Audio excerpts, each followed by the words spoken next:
Why comedy movies died. Comedy movies have been dead for the past decade, which is especially depressing because Hollywood stopped making funny movies when we needed them the most. The past 10 years have been some of the most chaotic and divided times in modern history. Politics taking over literally everything, cost of living skyrocketing, and people spending hours online doom scrolling an infinite feed of bad news. If there was I think comedy is dead because no movie company wants to pump money into a comedy film anymore. Comedy has always just been a cheaper alternative comparable to other movies in terms of budget. And I feel like they don't want to put money towards something that likely won't pull in enough box office revenue as like the next Avatar, you know? Or something like that. Even just re-ups of certain shows. I think comedy I think comedy is now more subtly involved in regular show shit compared to modern times. Like even in Marvel movies or other like serious films, thrillers, actions, dramas, I feel like they just add comedic relief and comedy to those in like little snippets rather than having a genuine full-length film that is dedicated towards making some sort of funny I guess like movie in itself, like an hour and a half flick. Like all movies are long as shit now. They have huge budgets because there's no point in trying to make a comedy film that's worth $200 million that's going to pull $1 billion in revenue because it's never going to do that.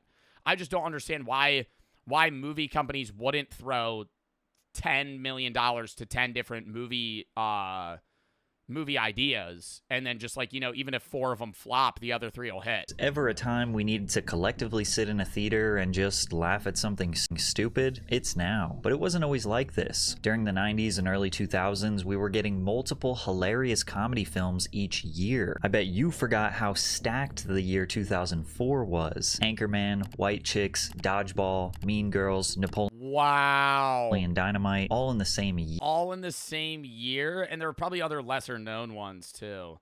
Dodgeball, Napoleon Dynamite. Dodgeball is such a good movie. I think Anchorman's a little overrated. When I rewatched Anchorman, I didn't really find it that funny. And I do love Will Ferrell. All Mean Girls, Napoleon Dynamite. That was the end of the last great comedy. That's just not true. I think like 2012 was the last time that comedy ever had a hold in cinema. Like Superbad did really well, and I think maybe like This Is the End. This Is the End. When did that come out? This Is the End came out in 2013. Yeah, like pre-2016 maybe. I think that was about it. I think another thing, and it's not even like the woke is dead, or not even like woke culture necessarily. Like this is literally coming from a liberal. I think a lot of movie companies are scared to make comedy films because comedy films touch on very serious topics in very lighthearted and nonchalant ways. That's my own personal take. Right. I think there are a lot of films now that commentate on genuine issues within the world.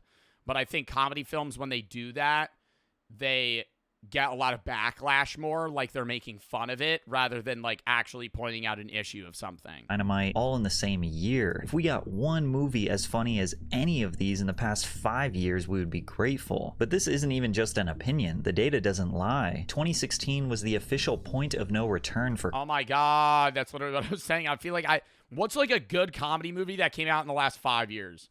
And don't fucking say Happy Gilmore 2. Okay, that's a good movie. I laughed once. Maybe once. Deadpool? It's not a funny movie. Chat, that's what I'm saying. You can't say Deadpool. Deadpool is a superhero action film. Action comedy, sure. But it's not really that funny. Like, it's good. But, like, okay, Deadpool 3 is funny. Deadpool, yeah, that's it. Like, it's a comedy action. I'm saying, what was the last straight comedy? Not comedy drama, not comedy action, not comedy thriller, not comedy horror. Like, what was the last comedy movie? This Is the End. Or, like, what's the one where they went to North Korea? It was, like, fucking Seth Rogen. The Interview. Like, 2014. Comedy films. What about rom-coms? Rom-coms are not funny. Let's just put that out there as well. If you're saying rom-coms are carrying comedy, I think I've maybe seen like 2 funny rom-coms. I watch rom-coms all the time with Brooke. Rom-coms are at 90% rom, 10% com, okay? They're just comedic relief. It's the same shit. Like in Sinners, Sinners isn't a romance movie, but like in Sinners, as an example, if you've seen the film, spoiler alert, I actually don't know if I should spoil it. In a scene, there's a very serious moment that gets interrupted by something that's funny. And then it goes back to the serious moment. Comedic relief is very popular in Hollywood today, and it's seen in a lot of big, like, Disney movies, Marvel movies, or dramas. Things that are serious or scary get a lot of the time brought back through, like, lighthearted comedy, which I like. But I think that that's the premise of comedy today. Same thing with romance. Like, romance, they throw in the comedy aspect to, like, widen the audience a bit. But usually the full premise of the film is like, this is the relationship between these two. This is how it's going to go, blah, blah, blah. Like the whole plot of the film revolves around this. Not the main goal of the movie isn't, hey, we're trying to achieve this, which is funny, right? Like The Hangover. Like we all got fucked up and now we can't remember and we're trying to retrace our steps of the night. It's like the main end of the goal is like these two that are people that don't look like they would work. They like each other. They hate each other. They love each other. They don't work. They're with other partners. They find each other. They make things work. They're together. Everything's happy at the end. That's every romance movie. That year, comedies made up about 12% The Minecraft movie, not funny. Did not laugh at the Minecraft movie one time. of the domestic box. The memes around the Minecraft movie are funny, but I'm not sitting there, don't look up. Again, commentating on serious things using comedic relief. Not funny. Scene Don't Look Up. Not a funny film. Box office and pulled in $1.1 billion. Just 1 year later, their share was nearly cut in half to 7%, with gross revenue dropping to $790 million, making it the single biggest one-year collapse on record. After that, it was all downhill. 2022 was particularly abysmal, with the entire genre of comedy grossing $259 million. What the fuck came out in 2023 where it got $1 billion? That is an entire year of movies that grossed less than just what The Hangover did in 2009. So what happened to comedy films after 2016? Well, there are a few YouTube videos are the comedies these days. That's what I'm saying. I think I got offloaded to like individuals rather than businesses. things we have to consider, but it all boils down to one major reason. And today we are going to discuss everything, starting with how Hollywood lost the creativity that we used to see in small, medium, and high-budget comedy films. The beauty of comedy is that it's boundaryless. Unlike drama, kind of action, or even horror, it doesn't really need to play by any established rules. A comedy can start with literally anything: a talking animal, a man stuck in a time loop, a dodgeball tournament, a pair of clueless detectives, and turn it into a creative masterpiece. The premise doesn't have to be realistic. It doesn't even have to make any sense. As long as it's funny, it works. Take Ace Ventura. And I love bad comedy. I love bad, low budget, low IQ comedy. Like, not in the sense that it's so bad that it's like unbearable to watch, but I always reference Dude, Where's My Car? The premise of the film is he lost his car and they have to find it. They end up meeting aliens and interacting with like random people that have nothing to do with like modern day things. Yeah. What does my tattoo say? Oh, dude, what does mine say? Sweet. Oh, what about mine? Dude, what does mine say? Sweet. And it's like a 2-minute scene where they just fucking stare at each other's tattoos. It's stupid and funny, right? I miss that. Pet Detective, for example. What a unique concept. A private investigator who specializes in finding lost animals and solves crimes through pure chaos and speaks almost entirely in one-liners. At one point, he's literally crawling out of a rhino's ass. Then again, Jim Carrey was kind of a cheat code for 90s comedies. Films like The Mask and Liar Liar showcased his ability to immerse us into the most ridiculous plots imaginable. Carrey had this Well, he also had such an outgoing character with like crazy facials and exaggerated personality, so it just fit any role that would normally be serious. Like Jim Carrey movies can a lot of the time be serious films with plot if it wasn't for him. Cartoon like elasticity. He could bend and contort his face and body, which made even the dumbest scenes or dialogue unforgettable. Or what about Dumb and Dumber, which is literally just a movie about two dumbasses? You go straight ahead and you make the left over the bridge. That's a lovely accent you have. New Jersey? Austria. Austria? Well then, good day, mate. Let's put another shrimp on the barbie. I always found myself gravitating towards See, like, that's stupid. I like that. films that had insanely unrealistic plots. The kind of movies where the world they're in doesn't follow society's rules or any rules at all. When there's no logic to be broken and the possibilities are endless. Like, literally anything can happen. The Hangover took this concept to the absolute maximum. At its core, Oh, and I just think Zach Galifianakis is so good. I think they fit so well. Having a comedy movie that doesn't lean on one character is the best film. Like, if you have a group of people, that's the best. 4 people in a comedy film that kind of play off each other's jokes, and you could tell they're just, like, riffing constantly. I think comedy TV is gaining in popularity. Like, Tires with Shane Gillis and a bunch of other comedians is doing great. Yeah, Grown Ups as well. I think Grown Ups is more like family comedy, but it still fits the same premise. But like group comedy humor, it's just the issue is it's so hard to get that many good actors in that space. And especially seeing that like these guys that you have that are known for being funny, it's hard to get a lot of them in one film now because they're so famous from their good eras that like the budgets themselves are so spent on actors. But that's the thing about comedy movies, is it's not a fucking Marvel film where you need SFX and you need all these other fucking special effects that are using that cost a lot of money. You just need a camera and 4 guys. Guys meaning people, I'm not saying men, but 4 people, and they'll make the fucking movie funny. or it's just a bachelor party gone wrong. Something that in real life might just end with a bad hangover and some embarrassing photos. But in this world, it spirals into a mystery involving a missing groom, a stolen police car, a baby in the closet, Mike Tyson's tiger, and a mob boss named Mr. Chow. It's an escalating chain of ridiculous events where every new reveal is crazier than the last, and because the movie establishes early on that anything can happen, you never question it. In Anchorman, the 1970s news industry is less about journalism. But see, that's the thing, dude. You watch all these films, you're like, all of these guys are so famous. Paul Rudd, you have Will Ferrell. What's this guy's name? He's from The Office. Steve Carell. And then who's this guy? Dude, they're all fucking huge.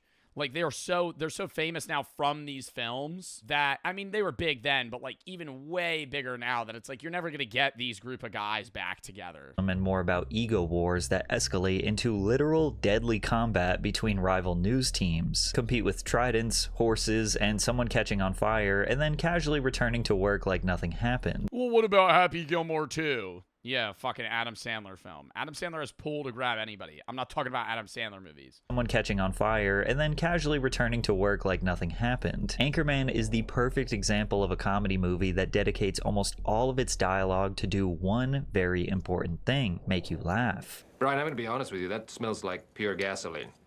They've done studies, 60% of the time, it works every time. That doesn't make sense. The amount of quotable lines in this movie is unprecedented. It was even unique back then, but I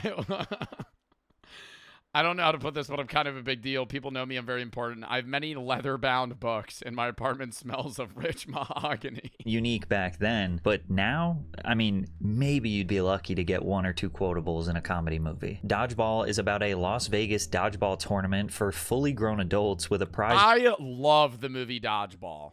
Oh my God. What are other really good comedy films? Dodgeball's so fucking funny. I think anything with Vince Vaughn is really good. Not really a big fan of Owen Wilson, though. I think Owen Wilson brings the vibe down in a lot of comedy films. I think Vince Vaughn does it great, and I think he can kind of play any role. I think Owen Wilson steps in, and I'm like, yep, here we go. Owen Wilson's going to play the one character he plays, and it's not fun. Grandma's Boy's funny as shit, yeah. Benchwarmers. I've seen Benchwarmers probably more than any other movie in my life. Or Elf, actually. I've seen Elf the most. because that's just a fucking holiday film. big enough to save a failing gym. If you can dodge a wrench, you can dodge a ball. What? They get their asses handed to them by a bunch of Girl Scouts, experiment with some interesting uniform styles, and Ben Stiller is in this film doing what he does best, playing the role of the villain. And what about Ted, which asks you to... Oh my god, fuck, what's the one with Ben Stiller? What's the one with Ben Stiller and Zach Black? Back in Zach Black's prime when he played like a coke addict. And they're in the jungle. Tropic Thunder. Accept, without hesitation... Yeah, and what's his name? Robert Downey Jr. did... that a man's childhood... That's getting brought up now because Drewski. Teddy Bear came to life, grew up with him, drinks, does drugs, and gets into full-blown relationships. And these are just some of the ultra-mainstream movies. Don't even get me started on Pootie Tang and Don't Be a Menace to South Central while drinking your juice in the hood. These are movies that are... I've never seen that movie. That's the full name of the movie. Don't be a menace to South Central while you're drinking your juice in the hood. Imagine being like, yeah, what movie are you gonna go see? And you got to say that whole sentence. Hood. These are movies that are so absurd that you have to make sure you watch them with people who have the same humor as you.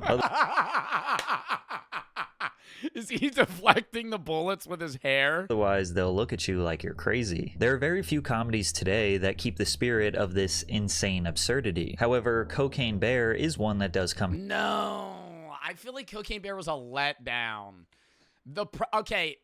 Cocaine Bear was a letdown, but it was like, when you look back at it, you're like, it's what I expected.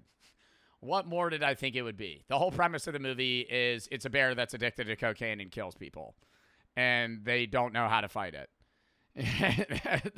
That's the movie. To Mind, which is about an American black bear that eats a stash of cocaine that fell out of a plane smuggling drugs. The bear becomes highly aggressive, attacking and trying to kill hikers in its way. While the movie is just alright, I do respect the dumbness of this idea. It's not trying to be relatable, it's just leaning fully into a ridiculous premise and committing to the bit, and that's something we don't nearly get enough of anymore. Most modern comedy movies take the same... I think Barbie... No, the Barbie movie I think was funny, but it wasn't like forefront funny. Does that make sense? Like the part where Ken is like, oh my God, what does he say? When he's talking to Barbie and he goes behind the door and he says some shit. Not like, yeah, he goes, sublime!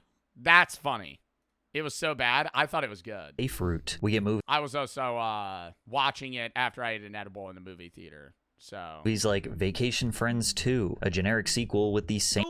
No, Vacation Friends 2 was trash. Vacation Friends 1 was good. Vacation Friends 2 was so bad. Recycled concept of a holiday gone wrong and being stuck surrounded by people with clashing personalities. Or The Man from Toronto, another Kevin Hart buddy comedy that is so formulaic it feels like it was designed for people to turn on and then fall asleep while the... I gotta say, I think any Kevin Hart film isn't funny. I don't find Kevin Hart funny. I like him. I don't think he's funny. And that's not even me trying to be mean. I understand comedy's fully subjective. I just think like he was good in Jumanji. He was really good in Jumanji. That it fit perfectly. I think that's the thing. Is Kevin Hart does really well in certain specific roles, but it's the same thing where like he plays the same character. And so a lot of the time, it's just like, it's a duo comedy. Like, I don't like when it's just him and Dwayne Johnson. Or like, Get Hard was okay with him and Will Ferrell.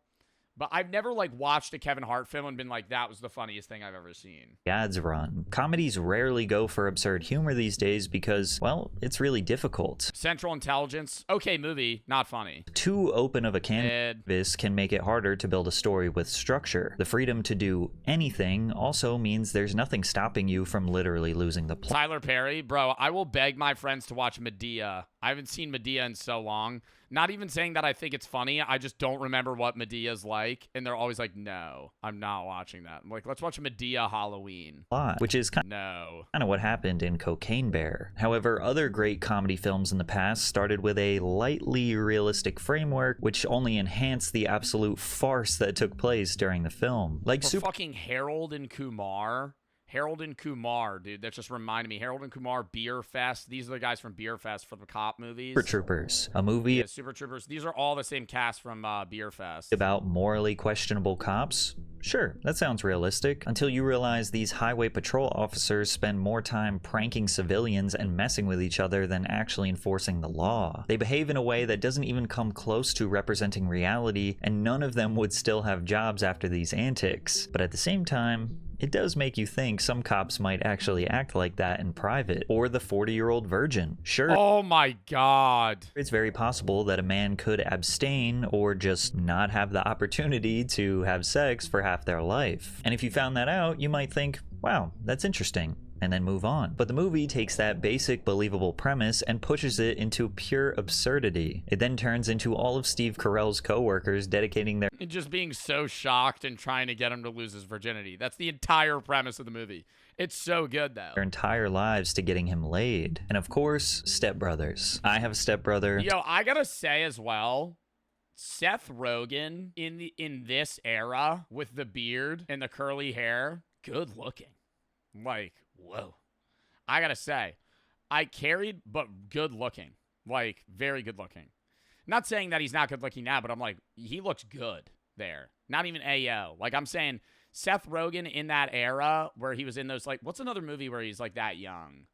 I feel like it's like some rom-com he's in. Dedicating their entire lives to getting him laid. And of course, stepbrothers. I have a stepbrother. Tons of people have step siblings. It's an extremely relatable experience, navigating new family dynamics and sharing space with someone you didn't grow up with. But in the film, nothing about that is relatable. We have two 40-year-old men with no jobs that spend their days building bunk beds, hanging out in a treehouse, and fighting like toddlers. I didn't touch a drum set, okay? I witnessed with my eyes your testicles touching my drum set. All right, that's it! A modern version of this absurd but also still upholding a slight realistic framework is the teen comedy movie Bottoms, which is basically just another silly high school movie, but through the lens of two queer students. The high school jocks in the film wear their full padded football uniforms 24/7, in class, at parties, while sleeping. It's obviously unrealistic, but it's a funny way of critiquing jocks that dedicate their entire personality to the sport they play. Oh, and a nice touch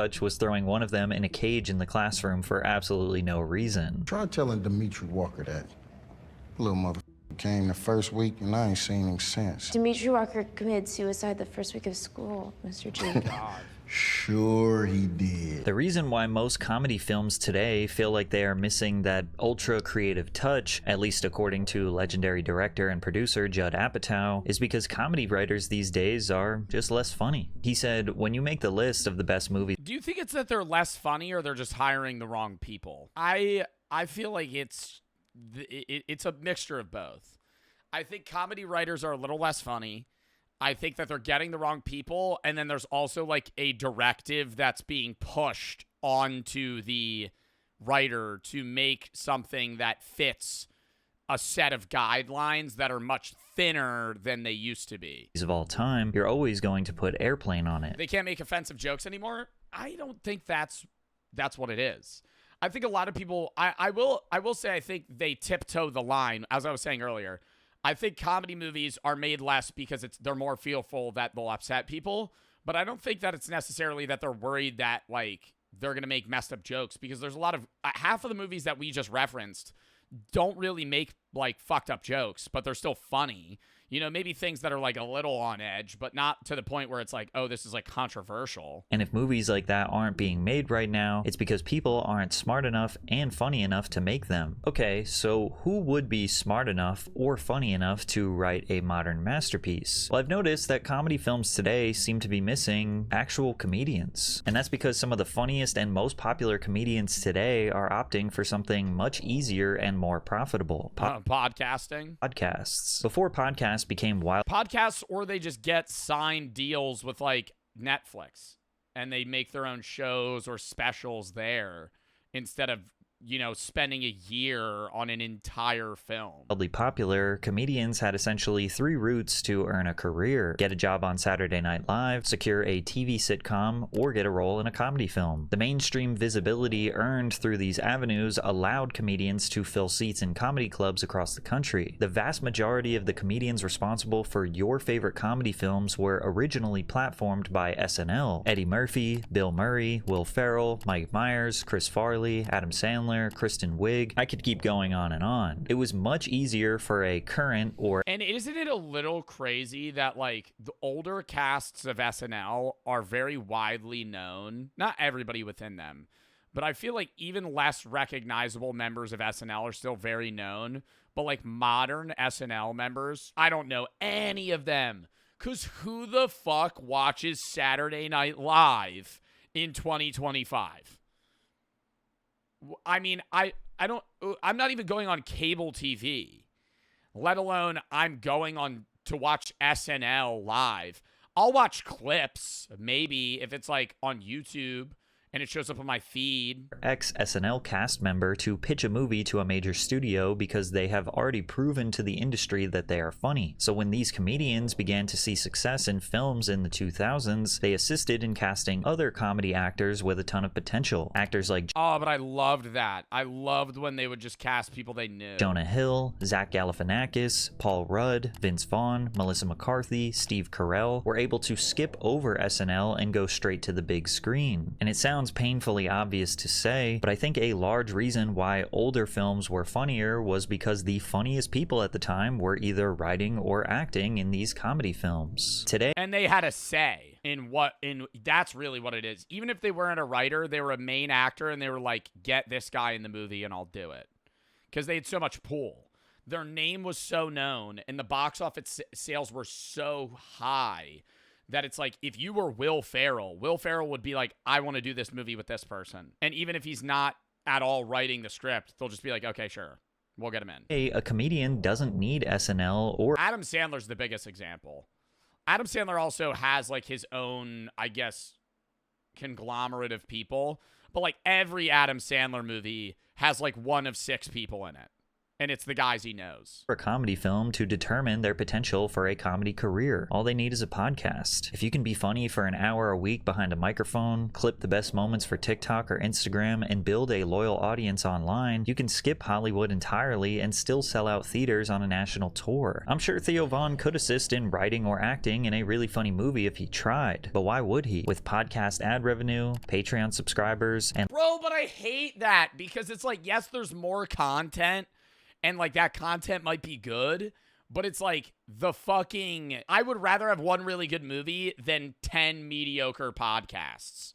I'm not saying that it's mediocre either, but it's like, obviously, the level of entertainment you're going to get from watching an hour-and-a-half film is so much more. Live show ticket sales selling out all over the country. A lot of comics are making more money than they ever could from starring in a studio comedy without months of shooting, studio interference, or the risk of a box office flop. This shift is a huge win for independent comedians, but a huge loss for comedy films. The performers who would have once been fighting to star in the next Step Brothers or The Hangover are now trying to get a spot on the Joe Rogan podcast or be interviewed by Theo Von. They don't need to spend years chasing a studio deal, and they don't have to share their earnings with a production company. Or they'll go on that fucking what's that one comedian's show? Kill Tony. They'll just go on Kill Tony. You want to make it in the comedy world. You're not going to be in movies. You're going to go on Kill Tony. You're going to do stand up. Maybe you'll get a following, and then you'll be able to branch that off into some sort of social media, business yourself. Double-edged sword. On one hand, we can now hear from our favorite funny person every single week, sometimes multiple times a week, without waiting years for them to land a movie role. But the trade-off is that we don't get these larger-than-life, culturally defining moments that comedy films used to create. Nobody is quoting a podcast episode 15 years later the way people still quote Anchorman or Superbad. Well, except this one. My mother's very pretty. She's a beautiful woman. Unlike your cross-eyed mother. Well, you don't have to. I'm not Bobby Mother. I'm Bobby Mom. And another big reason behind the decline of comedy films, as predictable as it is, I know, but we have to talk about cancel culture, because there are some components of this that make it a real factor. I think less so Do you really think cancel culture is what killed comedy? I mean, to a degree, I think that's what I was saying. It's like people are worried about it, but even then, it's like the cancel culture still applies to what they're doing today. I think it goes without saying that most jokes these days receive backlash when they touch on political or social issues, but comedians have incorporated political undertones in their work for decades. Stand-up legends like Richard Pryor and George Carlin have long pushed boundaries and tackled sensitive topics like race, war, religion, gender, and government policies. The biggest difference is that in earlier eras, their controversial material was more likely to be seen as a part of their artistic persona rather than something to be taken literally. The same thing went for comedy movies. People generally understood that jokes were just jokes, with no intention of doing any actual harm. Then again, yeah, I will say I think it's like if nowadays if you say something, it's like even if it's meant as a joke, they're seeing it as serious. And I think there's some level of validity there where like if you consistently joke about some specific thing, like there has to be some truth in your own thoughts of why you keep joking about it. But I think some comedians will make more serious jokes now and not get backlash. Matt Rife does crowd work. I'm more so talking about like Shane Gillis had a lot of controversy and now people just like him even though he will at times make fucked up jokes. But it's like, you know, he's joking, so people don't care as much. Societal norms just simply change. And a lot of people today feel that making jokes or making... So you really want to throw a possum at people? No. But theoretically, do I think that would be mildly funny if I was in a nightclub and then somebody just... If I was like dancing and then I just saw like a dead possum on the floor? Yeah, there would be like a level of shock value. But that's not fucked up. That's like, I mean, if you killed the possum maybe, but like say it was like roadkill and you picked it up off the side of the street and then you were like, hey, I'm just going to go like throw this in the middle of a nightclub. I don't know. But I'm saying that's different from the point I'm trying to make. I'm saying like when people make like fucked up jokes. Light of very sensitive issues or topics is just not okay. We should not be joking about these things. The 1981 comedy movie Porky's involves male characters spying on naked female students. This was then treated as harmless fun, but now recognized as harassment. The 1984 comedy... I will say though, I think 80s films comedy was just weird. Nobody's like, yeah, my favorite comedy is this from the 80s. It's all like creep shit, you know? Like just being like overly sexist or like fucked up. Like in Anchorman, it works because in the Anchorman movie, Will Ferrell is playing a toxic masculine, overly sexist, fucked up man, and they make jokes about women, but he's the joke. You know what I mean? Like, he's doing that, but, like, when you watch Anchorman, you're not agreeing with him. You're like, this guy's fucking nuts.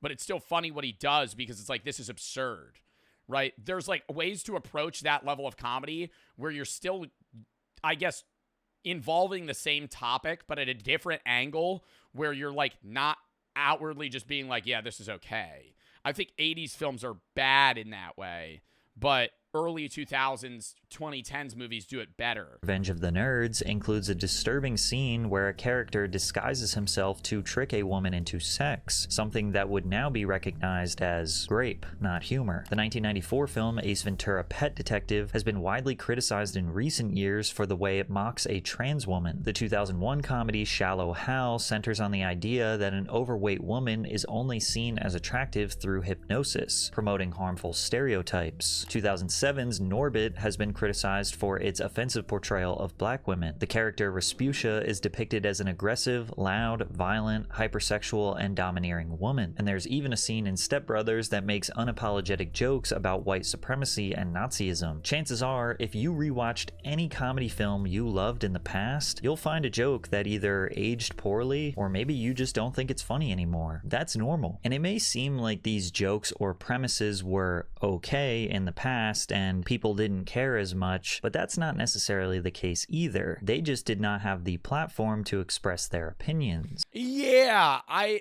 think it was like, dude, if you went into a movie theater in 2002 and you watched a movie and you were like, that was fucked up, who are you gonna tell? Your friends, you know? Like now you air that out. You're like, that was fucked, right? And you tweet it, right? And then now you start a fucking discourse about that.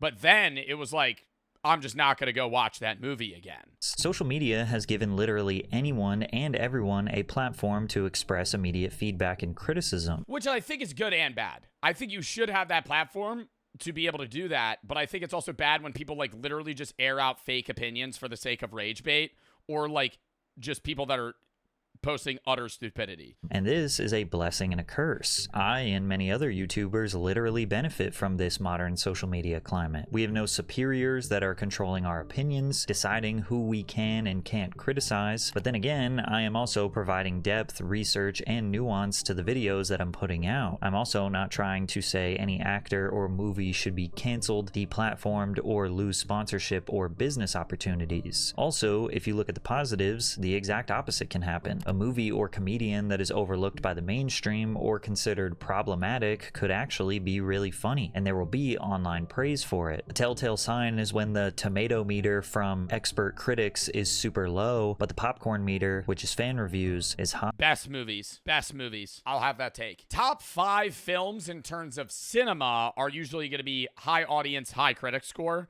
But the best casual movies, I'm talking like the meat and fucking potatoes of you watching film.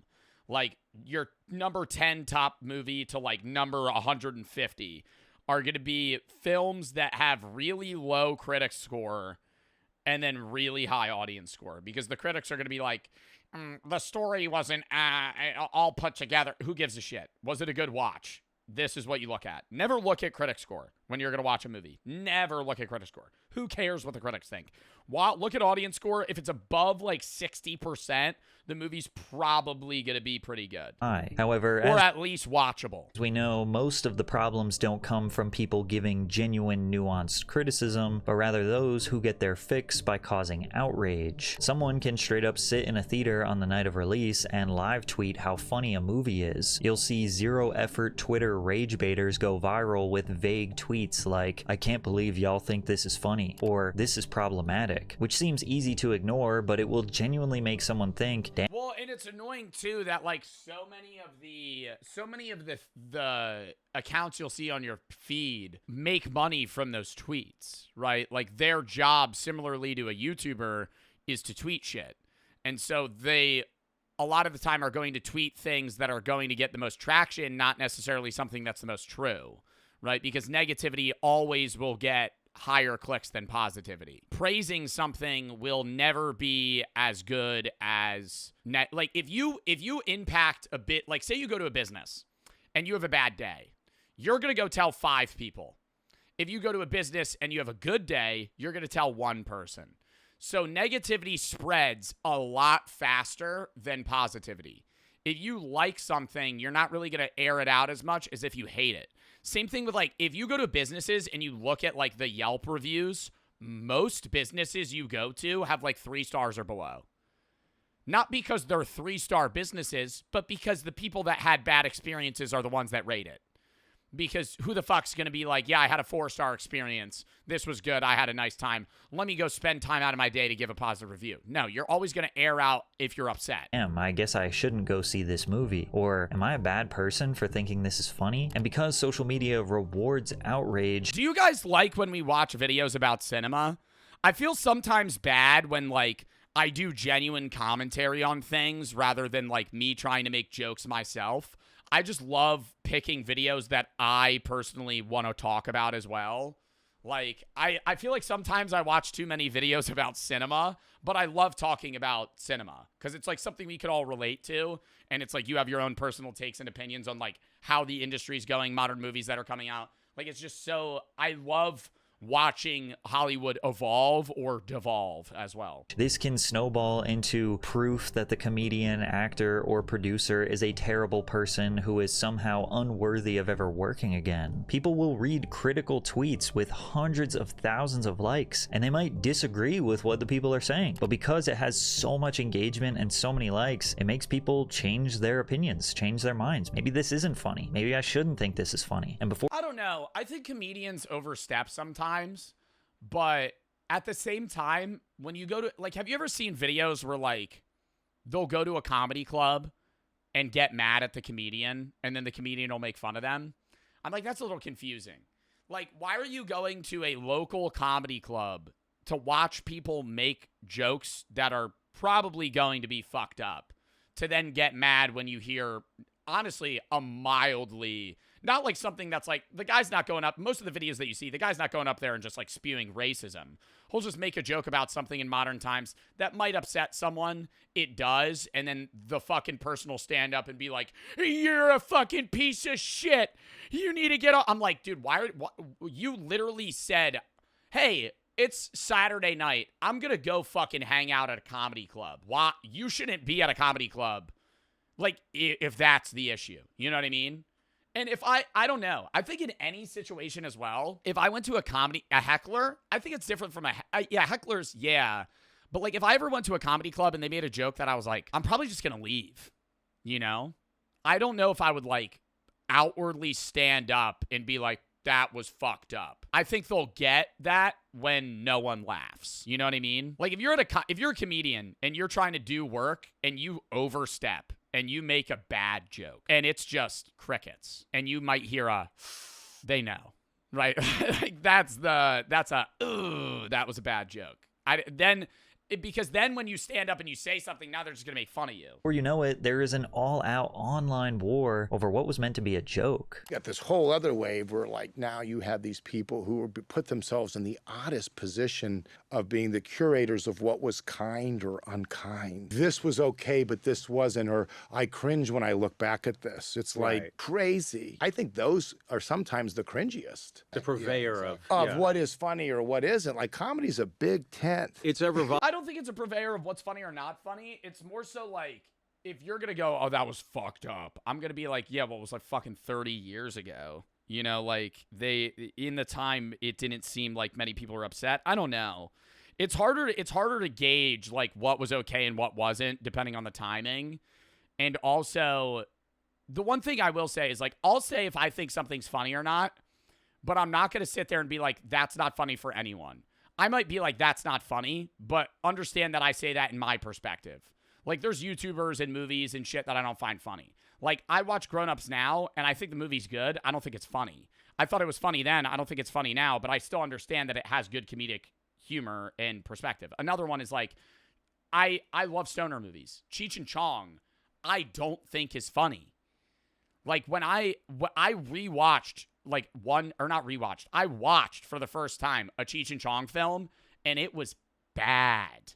Like, I didn't like it. But I'm not going to sit there and be like, oh, those movies should have never had traction. They were good for their time. You know, they were funny then. Still might be funny now to some people. I just think the humor's a little outdated and boring comparable to now. Ovens not to be dictated. Right. There's no one way to the waterfall. It's a crazy idea that does it up and say, here's how you do comedy. It's like, you think Superbad's funny? Superbad's fucking hilarious. You know, you got slipping on a banana peel to, you know, it's totally Muhammad's the most common name. Like, that's a quote. Everybody knows that quote. That's like, that literally going back to what he was saying. Muhammad's the most common name ever.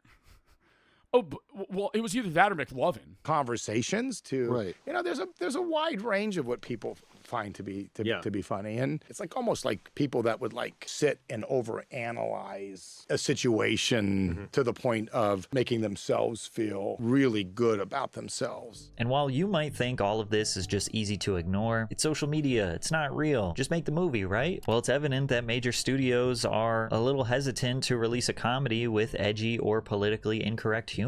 However, actor Seth Rogen disagreed with this notion during an interview with Esquire magazine. The complaint that comedy is harder than it used to be is not a valid complaint. Maybe it was too easy before, and why should it be? Why shouldn't it be hard? I like that my job is hard because I'm trying to do something that requires a huge amount of resources and people's time and energy. What do you wish you could say? What do you feel has been taken from you? It's always funny when people are like, oh, they could never make the Diversity Day episode of The Office today. You can still watch it. I'm constantly meeting teenagers who love Superbad and who think it holds up, and none of them are like, how dare you have said that? And Seth does make some great points here. Studios can still make whatever they want. There's nothing stopping them. And it's not objectively harder to be funny today. It just seems like they are not being honest about what they actually think is funny, which is why these comedy movies come out with boring or sanitized humor. The reason why Superbad holds up is because it was honest about the way many teenage boys think and speak. They are rude, crass, always thinking about... It was real. It was real.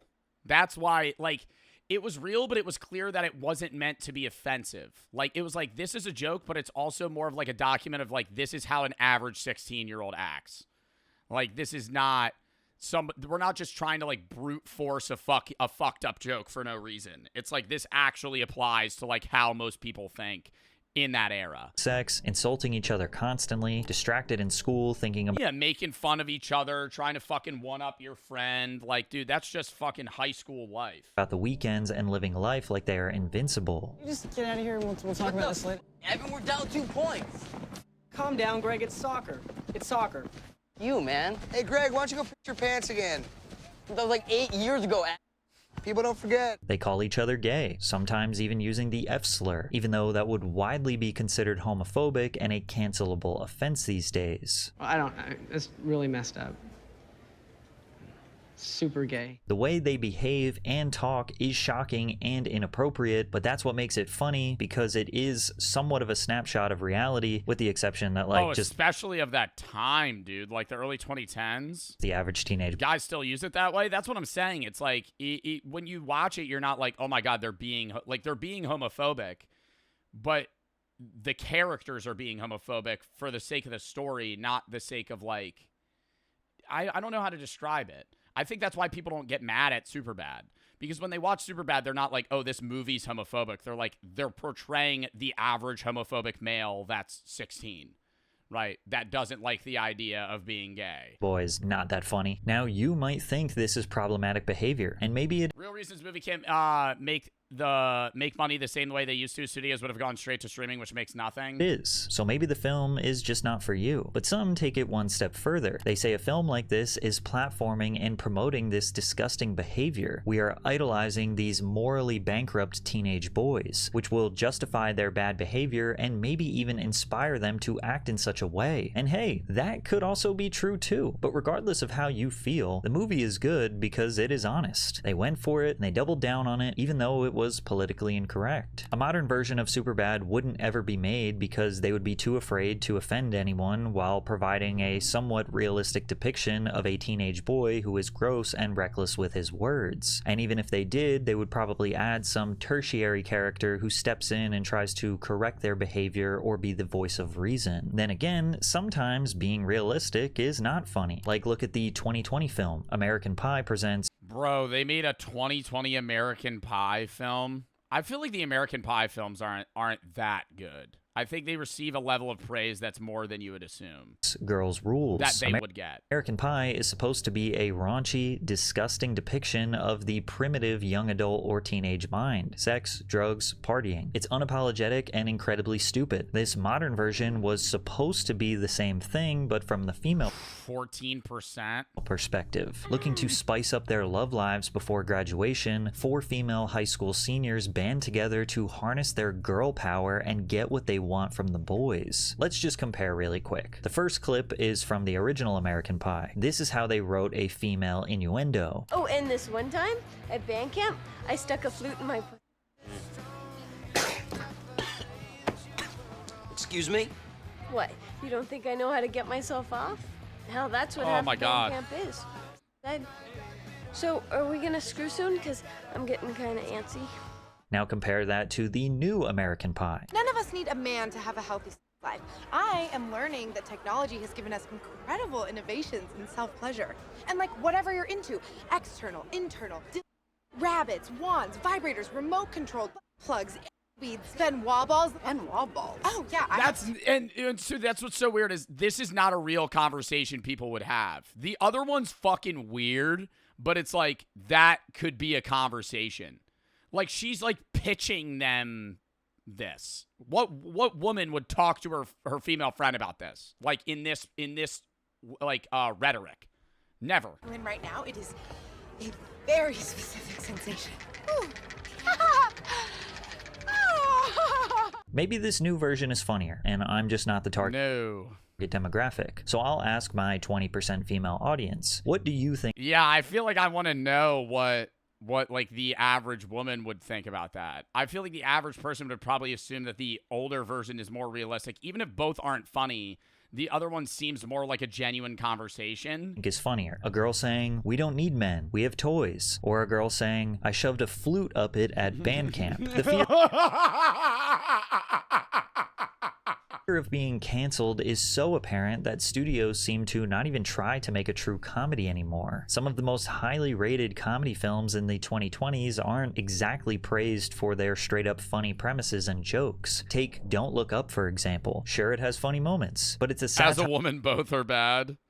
One man here, this is so cringe. About a planet-killing comet that's clearly a metaphor for climate change, media distraction, and problematic politics, setting up the planet for failure. Do these comments look like they are for a comedy movie? I always respect a movie that has the balls to actually show the world ending. Every disaster movie starts with the government ignoring a scientist. We really did have everything, didn't we? Damn, that made me cry. You know what other comedies are extremely popular in the 2020s? Free Guy, Guardians of the Galaxy 3, Dungeons and Dragons, Honor Among Thieves. Do you notice anything? Oh, that's a good fucking movie. Different about these comedy movies? They are superhero movies. And don't get me wrong. Yeah, it's always superhero movies now. Literally, you guys were like Deadpool. Oh, they're entertaining. They're fun. But they're not comedies in the traditional sense. We get a lot of these films that are action first with humor as a seasoning. But ultimately, much like every other industry, the true Bullet Train. reason why comedy films are not being made like they used to is because of, you guessed it, money. When it comes to movie theater ticket sales and financial performance, comedies have always been risky, while genres like adventure and action. Yeah, I feel like if you bank on adventure action, you're always gonna have a general hit, or at least make most of your money back. Comedy, it could just be a flop. Can have more of an expected success due to built-in spectacle, global appeal, and merchandising potential. Comedies rely almost entirely on the jokes landing. What one person finds hilarious, another might find confusing, offensive, or simply unfunny. Jokes often rely on shared knowledge, references, or social commentary that might not translate across different cultures or age groups. A comedy scene that relies on American pop culture might fall flat for an international audience unfamiliar with these references. And on top of that, there's typically no giant CGI battle or billion-dollar franchise name to fall back on if the audience isn't laughing. Now, back in the day, plenty of comedies were huge financial successes. Meet the Fockers, The Waterboy, Wedding Crashers, 22 Jump Street, all grossing hundreds of millions of dollars in the worldwide box office, whereas others that are still considered good or cult classics underperformed in the box office. Adam Sandler's Billy Madison only grossed 20. Billy Madison did bad? I thought Billy Madison was one of Adam Sandler's best films. $6 million at the box office. Dazed and Confused only earned $8 million. Grandma's Boy, $6 million. Oh my god, peak. And this was at a time when people were still actively going to the theaters. Our last peak in movie theater ticket sales was in 2002 when 1.5 billion tickets were sold. And although these films technically made more money than their budget, film budgets typically refer to production costs only. Marketing and distribution costs, also known as P&A, print and advertising, are handled separately, and these marketing costs can be in the tens of millions. However, where these films made their real money was in DVD sales. Also another thing of the past. DVDs, rentals, and cable you're paying fucking $25 just for the movie. Syndication were the lifeline for comedies that didn't crush it in the theaters. A movie like Billy Madison might have been considered a moderate performer at the box office, but once it hit blockbuster shelves and played on Comedy Central every other weekend, it became a cultural staple. Those secondary markets gave studios the confidence to take a chance on mid-budget comedies because even if they didn't make their money back in the theaters, there was a high probability the film would eventually find its audience later. That safety net is now gone. Ticket sales are down. Physical media sales have plummeted. Rentals are practically extinct. And while streaming might seem like a replacement, it doesn't generate anywhere near the same revenue for studios. Once a comedy film drops on Netflix or Hulu, the studio gets its licensing fee and and that's it. There's no long tail of DVD sales trickling in for years, no late night TV reruns. Bro, so is like Hollywood in general gonna die outside of streaming services paying companies to make films? Keeping the movie in circulation, there is no second life. Judd Apatow confirmed this when he said, after the last writer's strike, it felt like the studios decided not to develop movies. They used to buy a lot of scripts, and they had big teams of people giving notes, and they worked for years with people in collaboration on those scripts. I feel like the studios don't buy as many scripts now. Today, every comedy has to either perform in theaters that are half empty, or immediately crush on streaming, or it's a total loss. So basically, comedy films just can't work in the modern era. Comedians are choosing podcasting and stand-up over film. The toxicity of cancel culture puts comedy films at risk to cause uproar, either immediately or years from now when people just decide the jokes are problematic. And combine that with no multiple streams of revenue to make back the investment, comedy films are a huge risk that most— Bro, this makes me upset. Basketball? Oh, stop. We're never gonna have good comedy movies ever again then. Oh my God, stop. Major studios simply aren't willing to take anymore, so you're just gonna have to find something else to laugh at. Oh, fuck. That Calling sucks, somebody- bro. I thought there was gonna be like some level of hope in the end. That was still a really good video though. Yeah, it is sad, man. That like the most favorite like comedy films most people have are like early 2000s. And that there's no like real good new ones outside of like superhero films. But that was a really good video. Mir, thank you for the 5.